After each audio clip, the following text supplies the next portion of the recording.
Welcome to a Foxy Tech Tips tutorial on changing the brightness on the Realme Watch 2. If you find this tutorial helpful, please consider subscribing to my channel and liking the video.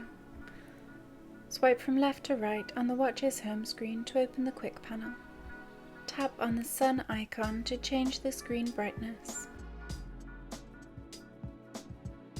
You can also change the screen brightness within the settings. Tap on the settings cog and then tap display.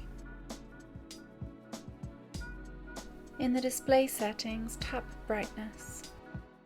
You can change the screen brightness here. Tap the tick when you have chosen your desired brightness.